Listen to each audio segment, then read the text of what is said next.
Bismillahirrahmanirrahim. Assalamu alaikum dear students. I'm Arif and I welcome you all to the next session of the lecture series on Internet Working with Linux. In today's and the next session, we are going to talk about File Transfer Protocol, FTP, and that is used to upload and download files between two computers in a local area network or on the internet. Like SSH, FTP is also a client-server model. The server component, called the FTP Daemon or FTP service, listens for FTP requests from remote clients. When a request is received, the server authenticates the user, establishes a control channel, and then establishes a data channel. For the duration of the session, it executes any of the valid commands sent by FTP client, and finally the client disconnects the session. Let us move on our blackboard and try understanding the concepts in detail.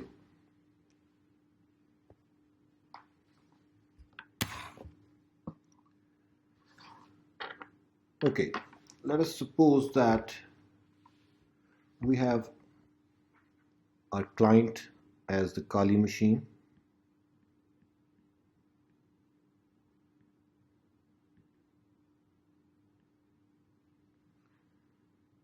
and our FTP server runs on our Ubuntu server.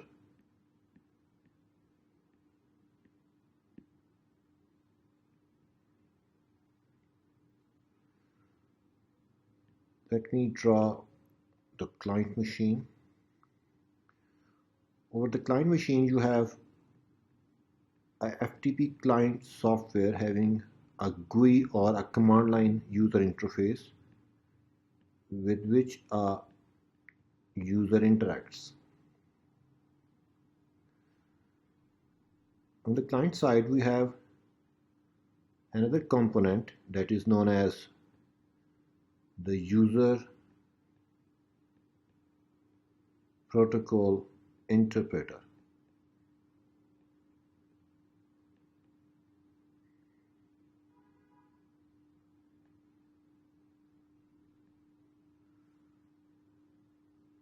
On the server side, we have a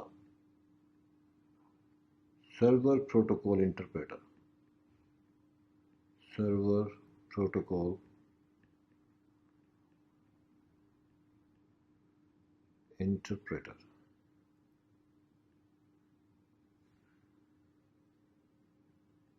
The user protocol interpreter generates a control connection with the server protocol interpreter on port 21. Let me write down, this is a control connection.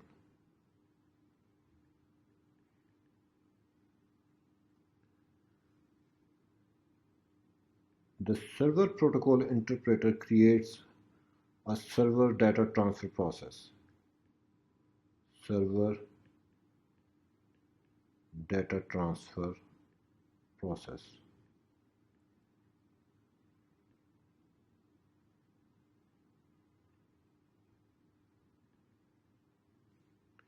On the client side, we have a corresponding user data transfer process. User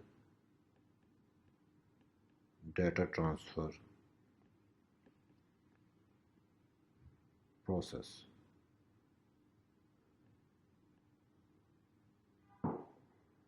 The user data transfer process and the server data transfer process, they communicate over port 22, and this is known as a data connection.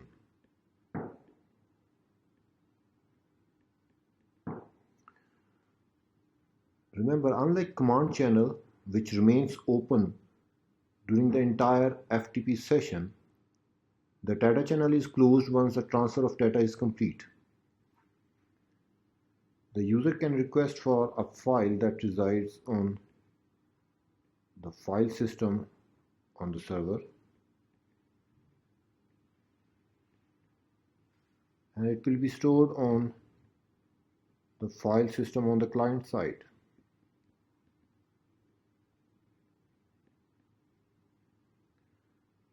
The user can upload as well as download files. Let me change color and tell you that the different protocols that are used other than FTP as well. As I have said, FTP works on port 21 and 20, 21 for control connection and 20 for data connection. Let me correct this, 20 for data connection. FTP was created in 1971 and the security was not an issue at that time. Later on, another protocol that is known as FTPS, FTP over SSL, was introduced that works on port 990/889. There is another version of FTP that is TFTP, Trivial File Transfer Protocol, which works on port 69/68. This is a simplified version of FTP and takes less space in memory. Dear students, you must not confuse FTPS with another protocol that is known as SFTP. SFTP is a SSH file transfer protocol. It is an extension of SSH protocol and provides end-to-end encryption through SSH tunnel, similar to the SCP, Secure Copy Protocol, which we have seen in our Telnet session.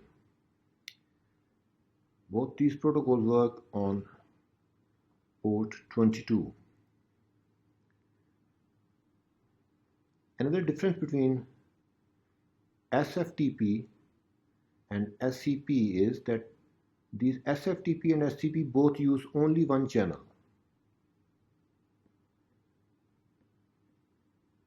While the FTP and FTPS as well as TFTP, they use two channels.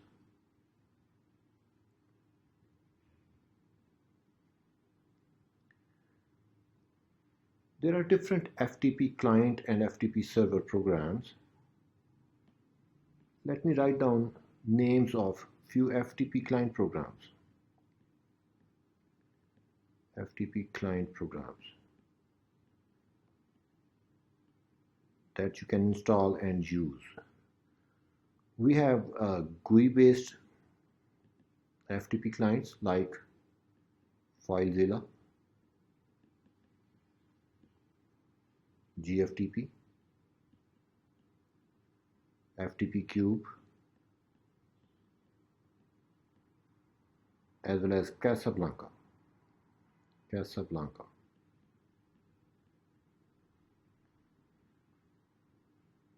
The command line interface programs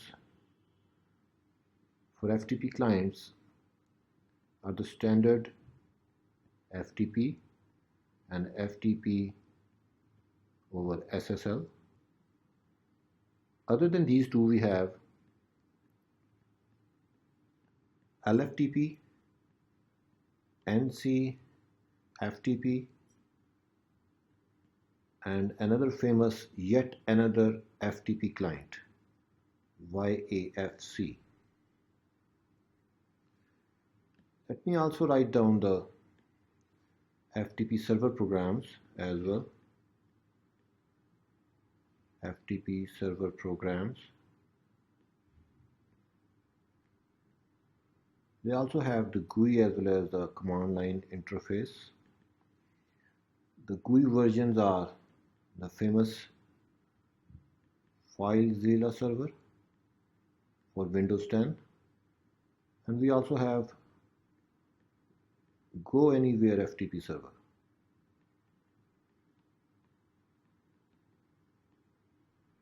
And this Go Anywhere FTP server is available for Windows, Linux as well as for Mac. The FTP server programs having the command line interface are the famous vsftpd, Very Secure File Transfer Protocol Daemon, and it claims to be the fastest and most secure and is used on most Unix-like systems like Ubuntu, Red Hat, CentOS, Fedora. It also supports IPv6 and SSL. In today's session, we will be installing, configuring and using vsftpd. Other than this, some other famous are Pure FTPD, Pro FTPD and IFTPD, Independent File Transfer Protocol Daemon. Let me move on to the terminal now. And on the terminal, we will be using our Ubuntu server, which is running right in front of you right now. And we will be using our Kali Linux. Let me first install the vsftpd on our Ubuntu server. Host name is Ubuntu server. If config, IP address is 192.168.1.100. Let me install apt-get install vsftpd, and this is the newest version. Let me clear screen, and let me also install xinetd.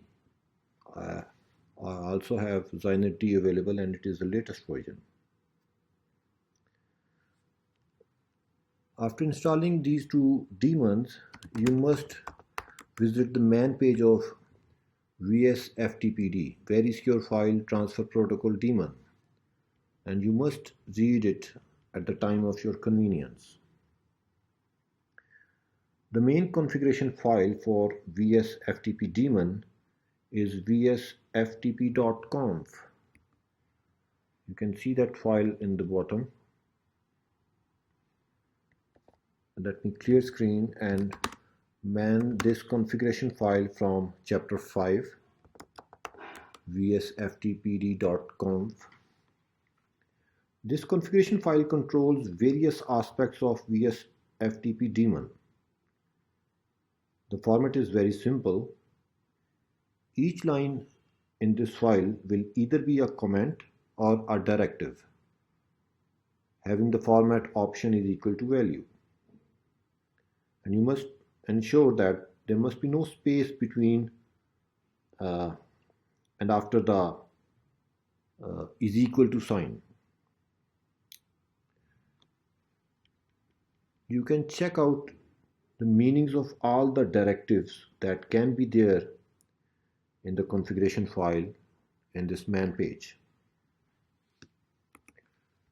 Let me quit and move on to our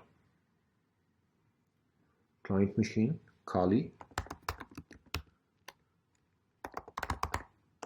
Let me do sudo config 192.168.1.101. Let me install the client software over here. Sudo apt-get install ftp, and let me also install ftps. And to install ftps, I need to install ftp-ssl, ftp over ssl. They both are the newest version. Let me install a GUI version as well, and for GUI version I prefer FileZilla, and that is also already installed. Please go through the man page of FTP at the time of your convenience on the client side.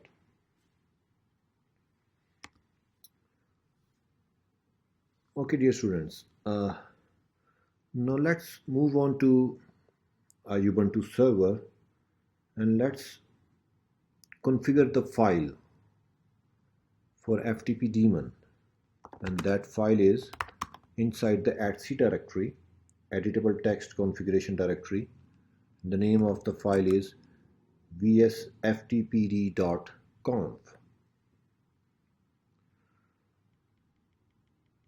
The first directive, the first line that is not commented right now is listen is equal to no. A no over here means that vsftpd will work under the xinetd super server, and if you put a yes over here, that means vsftpd will run in a standalone mode and listens on port 21. We keep a no over here for the time being because I will like to run vsftpd under xinetd. If I move down, you can see another directive, anonymous enable is equal to yes. This allows local users to log in on the FTP server. No, anonymous enable is equal to yes means anonymous users can log in. If you put a no over here, that means no anonymous user is allowed to log in onto the FTP server. And the second directive that says anonymous root is equal to /var/ftp, that says all anonymous users will be jailed inside this directory and it must exist on the server machine. Local enable is equal to yes. This will allow local users to log in, and write enable is equal to yes means allow any type of FTP write command. If you put a no over here, that means the user can just download files and they cannot upload. Okay, let me move on to certain more important configurations. Okay, yes. Idle session timeout and data connection timeout. They are normally by default 600 and 120, but this time I have kept large values over here to avoid session timeouts, which happened many times in our previous session of secure shell server. Okay, let me move further down. Okay, FTP banner, welcome to Arif FTP service configured for learning purpose. This is a banner that will be displayed whenever user logs in. Finally, dear students, you must ensure that SSL_enable must be no. This no means right now we are not interested to run vsftpd server over SSL. Right, that's enough of configuration. Let me save and quit, clear screen, and now let's start our FTP service. Well, dear students, the vsftpd can be controlled by xinetd, the extended internet daemon. We also talked about xinetd in our telnet session as well. Well, if you do not want FTP to be started at system initialization time by system daemon and remain dormant until a connection request arrives, xinetd is the only daemon process started. When a request comes in, xinetd starts the appropriate service. Let me see the port on which xinetd runs from the file etc services. Let me grab xinetd. xinetd runs on the port 9098. Let me also check out the port numbers for FTP from etc services file. You can see we have a lot of protocols, FTP and FTP data at port 21 and 20, FTPS and FTPS data at port 990 and 989. Now, since right now we want xinetd to control our FTP daemon, let's move on to the xinetd directory. Let me clear screen and let me cd to @c xinetd.d. Let me check the listing of this directory. Well, this directory contains all those services which you want to be controlled by xinetd. And last time we have seen telnet, and now we are going to control vsftpd by xinetd.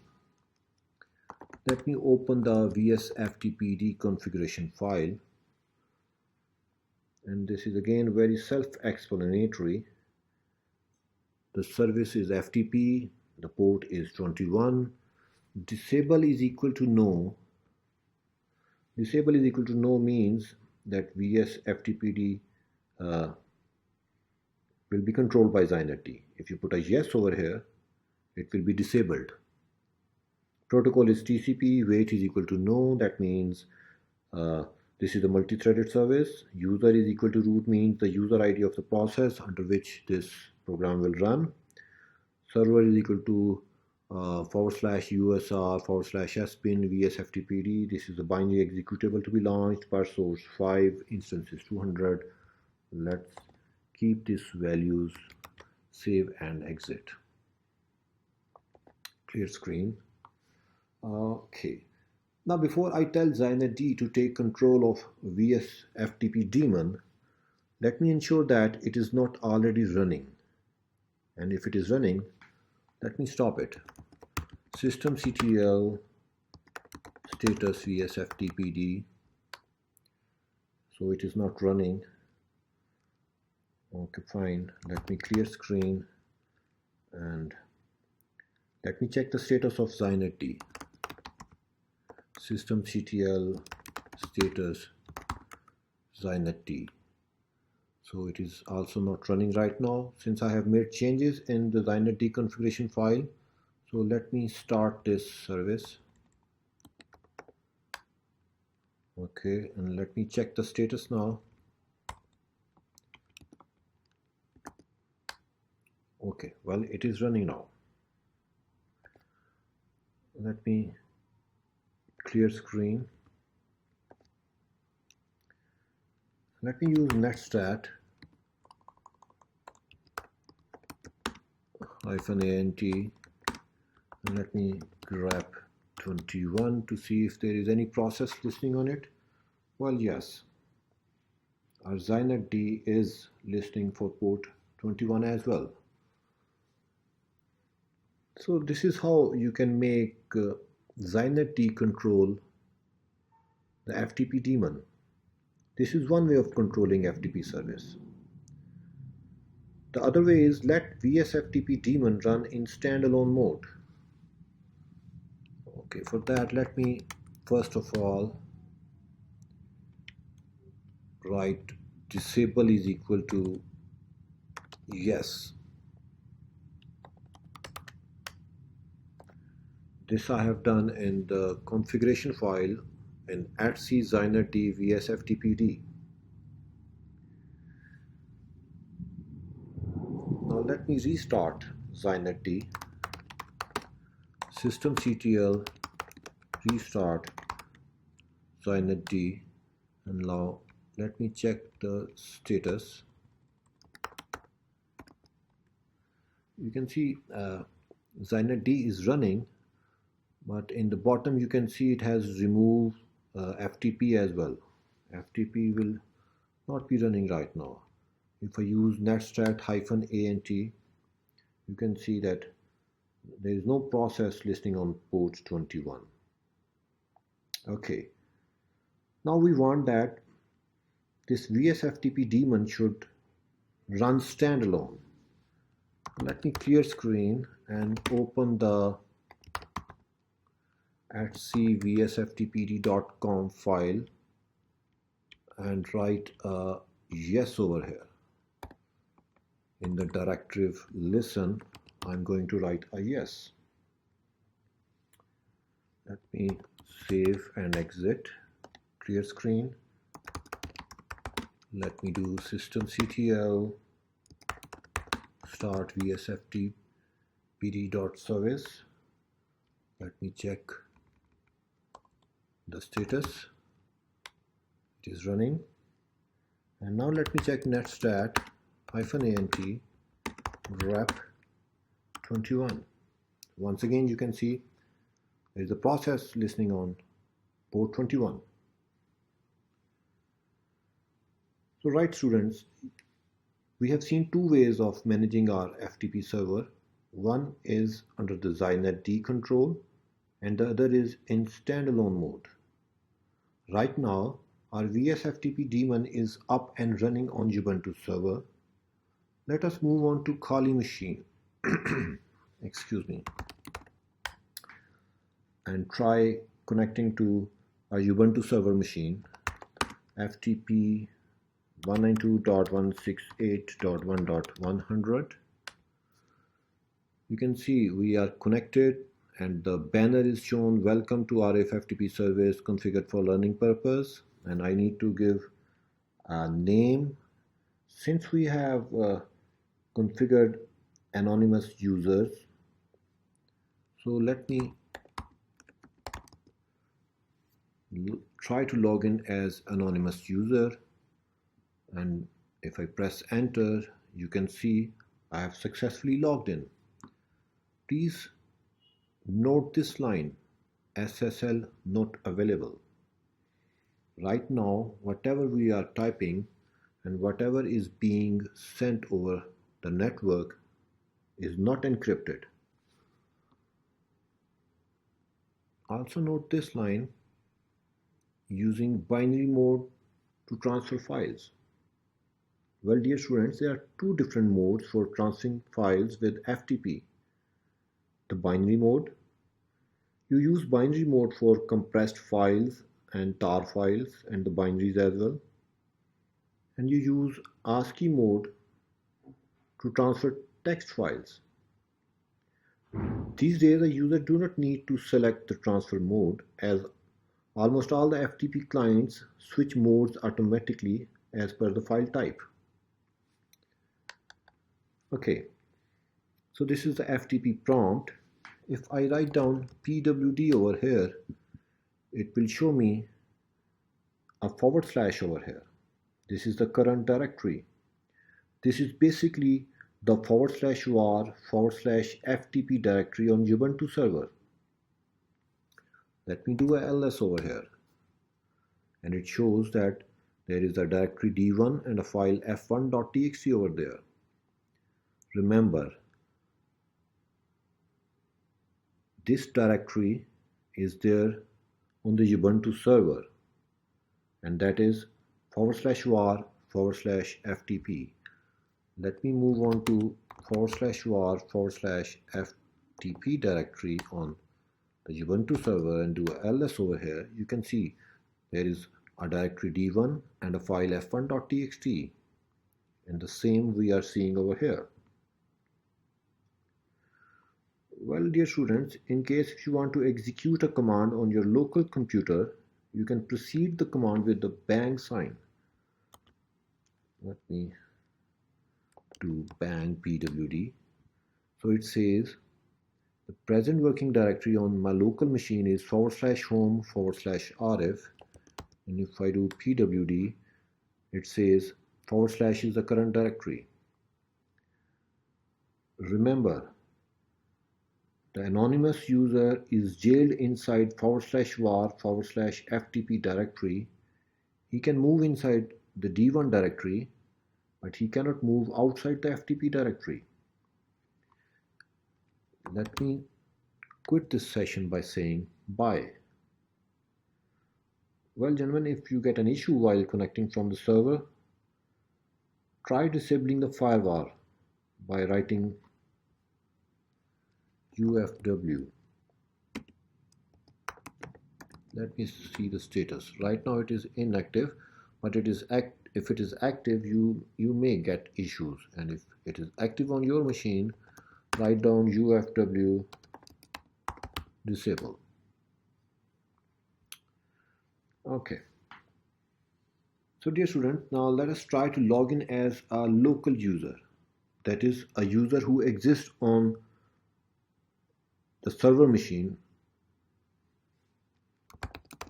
Let me move on to the server machine, clear, and let me ls/home to see the users that exist on my server machine.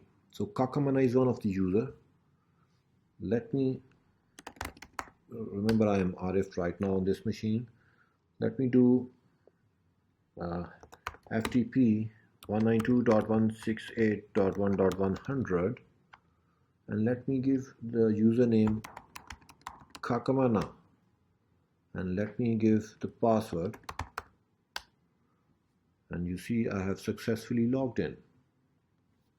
And if I do a pwd over here, you can see I am inside the /home/Kakamana directory. And if I do a ls over here, so these are the directories which are directories and files which are there in Kakamana's home directory, d1, d2, epoch.c and secret.txt. Let me come up over here and let me do ls/home/Kakamana. You can see the same files and directories over there. Same files and directories are available over here. Let me do clear screen with a bang sign. Let me do ls again. Let me do /cd to /home. You can see I can move around wherever I want to. As I have already said that anonymous users are always logged inside the var FTP directory because of the directive that we have mentioned in the configuration file. But all local users are by default logged inside their home directories. However, they can cd to any directory on which they have permissions. And this is not good. We can always secure our FTP server by jailing our FTP user in their home directories only. Let me do that. And for that, let me open the configuration file at vsftpd.conf and let me search for a directory chroot. Okay. So let us enable these two directives. Chroot local users is equal to yes and allow writable chroot yes. By writing these two directives inside the configuration file, the user will be jailed inside his home directory. Let's check this out. Let me save and exit, clear screen, and let me restart the service. Restart vsftpd.service. Let me come back on the Kali machine, exit the session, and do FTP again as Kakamana, give the password, do a pwd, and this time you see once I write down pwd, it is not showing me /home/Kakamana, it is showing me a /. If I do ls, I can get all these directories and file, but if I do cd /home, I will not be able to move outside. So I am jailed inside my home directory. So you must configure your FTP server in such a way so that the user should not be able to move around inside the file system on the server side. Okay, right, dear students, we are done with part 1 of FTP session. And in this session, we have tried to understand the concepts and working of FTP protocol. Let me move on to the board.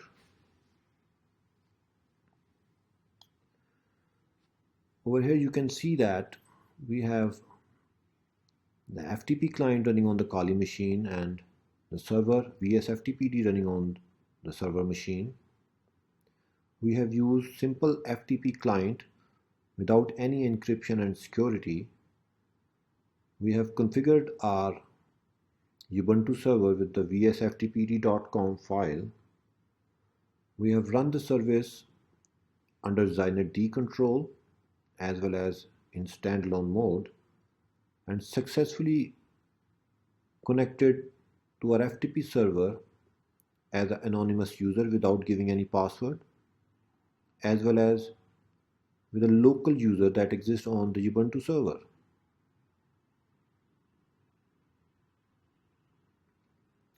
In the next session, inshallah ta'ala, that is FTP part 2, we will continue and see different operations like uploading, downloading files from the server. We will see the security issues with the current configurations, and we will learn as to how to configure our vsftp daemon to use the secure socket layer or transport layer security. I hope today's session was informative for you all. If you have liked it, please subscribe my YouTube channel and share it with your friends. Happy learning and Allah Hafiz.